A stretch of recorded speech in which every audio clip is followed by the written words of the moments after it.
What's up all you Sinister Six card-carrying dudes and dudettes, ToyShiz here, and I got a really awesome fresh look for you guys today, courtesy of Diamond Select Toys. They sent over their brand new Sandman action figure. The good old Sandman from Spider-Man, Sinister Six, and amongst other groups. Sometimes the Avengers, sometimes he's a good guy, sometimes he's a bad guy, but more often than not, he's in a green striped shirt. And he's got some awesome sand powers. There have been a number of Sandman figures in the past, but Diamond Selects looks to have covered this guy pretty extensively. The Sandman is, of course, well known, much like a shapeshifter, can control his powers and form them into all kinds of various weapons, and just is a very good visual overall. And I really think that designer Eamon Donahue and then, of course, sculptor Jean St. John really nailed it this time around with the whole sand aspect of the Sandman, which we will get into in just a second. But if you were curious, he comes in the standard giant, big as a house clamshell packaging that Diamond Select uses, and on the back side is actually a really nice bio. It's always good to see a character bio that kind of delves into a little bit more than just saying, this is the Sandman, he does sand-like things. Play. And then, of course, on the side of the box is actually some really elegant artwork. I like that a lot. It just adds to the eye-catching nature of packaging. Makes you kind of, it makes you want to buy it that much more. But let's take a look at each of the accessories, the figure in detail. Let's get it going. This is the brand new Diamond Select Marvel Select Sandman action figure. I actually do get a lot of accessories with this figure and a number of different hand attachments, which actually works really well. These ones are more like using the powers sort of just before the sand starts to permeate. It's always good to have interesting sculpted hands, and the fine details inside, even the fingernails, everything looks great. You get this more outstretched hand, which looks pretty good. And then you also get more of a closed hand, almost a trigger fingers type deal if you wanted to give him a gun for whatever reason, maybe a sand blaster, haha. But it's actually when you get more into the sand accessories, that's when it really starts to look fantastic. Just the dripping sand off the tips of his fingers, that's a nice touch. And just the actual texture of the plastic within the sculpt, it's really great. And as you can see, it all, which I'll show you, it pops onto his hands flawlessly, the little pegs. This one, he gets a nice sand fist. That actually looks really great as well. You could just see the individual granules, and it just did a fantastic job. It's nice to see flesh kind of slowly morphing into sand. You still get some of the veins of the wrist, and then it goes into full-on sand mode. So they did an excellent job with that. And some of the fingers, they're a little bit off, you know what I mean? It's not like one closed continuous fist. It just looks a little bit more natural, and I like that. You get this giant spike ball, which is fantastic. These are not as pointy as I thought. Not all of them, in fact. Some of them are a little bit more rubbery, a little bit more flexible. But I would say just be a little careful with this one, kind of throwing it around. You don't want anything to inadvertently break off. But again, nice sand texturing overall. And of course, it hooks right onto his wrist. This one is more of a spike mallet, we'll just say. Lots of detail on it. Hooks onto his wrist right there. This one more flesh into direct sand, but all of it sculpted really, really well. Just the epic weapons that the Sandman always creates. I think it's really executed very well here. You also get a nice base for the Sandman. It's a bit of it's a little bit rubbery. You can it's not as flat or as heavy as I'd always like it to be, but it's got good sand texturing on top, 2 peg holes for his feet.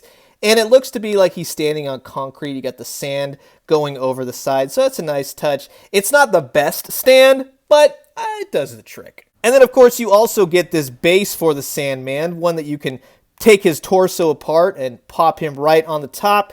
Again, really nice. It's hollow underneath, but it executes the whole whirlwind of the sand. He always gets into that sort of construct. He kind of whirlwinds himself into a giant sand mound with him on the very top, utilizing all his weapons. So again, I think they did a great job here, and the giant peg, of course, will then fit into his torso. Now with the Sandman himself, I would say the head sculpt is fantastic.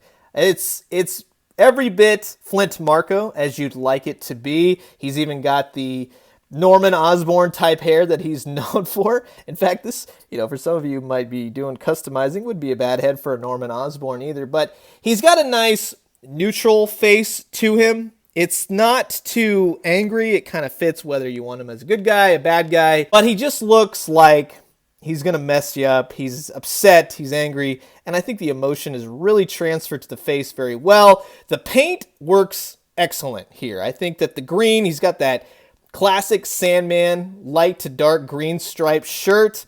That works well. The only thing I would say, in some instances, it does look like the flesh doesn't necessarily, it looks like it goes over the sleeve, or the sleeve should go over the flesh in that sense, his longer sleeves, but that's pretty much a nitpick. He's got a nicely sculpted belt, nice paint, the jeans are great, and I really like his boots. I think they came out very, very nicely. Nice sculpting in the pants as well. You can see all the individual wrinkles, and for the articulation, he is, I guess that would be maybe where it's a little bit lacking. He is a little bit hunched, and that's because the ab crunch doesn't really allow you to go back enough. It can kind of go forward, but for the most part, it's a little bit non-existent in terms of him going back. So he does look a little bit hunched. He's got articulation in the head. You get a nice range of motion out of that. The shoulders, biceps swivel. He's got single jointed elbows, and then of course he wrist swivels here, goes back and forth. Nice range of motion there. Again, upper rotation, has rotation at the waist.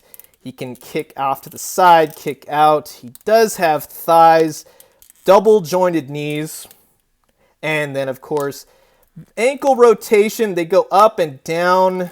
And for the most part, they go to the side, but you're going to have to deal with the cuffs right there on his legs. So that kind of hinders it just a bit. But all in all, I do wish that you could put him back just a little bit more. But when you do that, you come to find out where you would separate him for his actual sand transformation. So that's the only thing with this figure. But otherwise, sculpted well, great articulation for the most part. And we'll get into his accessories. So you get the top half of the Sandman, and you get his lower bottom half, and then he just kind of pops right on there. The little bits of sand will fold over his green t-shirt, basically, and voila, you have a Sandman that works pretty well. I think that achieves it. It's a nice flow of motion to him, and it looks pretty cool. One good part about this figure is the customizable aspects of it. He will separate right here at the forearm. You can pull that off. And then you can attach any number of pieces right there, so we can give him his flat mallet. And then let's say if you just wanted to change out the hands,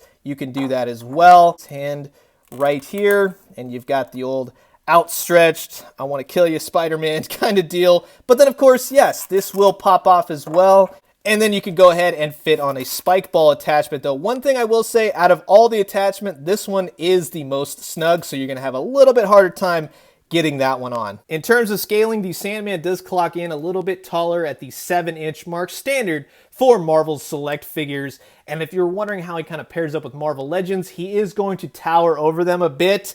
Much like the Marvel Legends figure, he's a little bit taller since they used the Absorbing Man body. But in either case, he does look really good with a Sinister Six lineup. So overall, I would definitely recommend this Sandman figure. I'm a big fan of figures that come with a lot of accessories, a lot of interchangeable parts, and I really like the customizable aspect of this figure.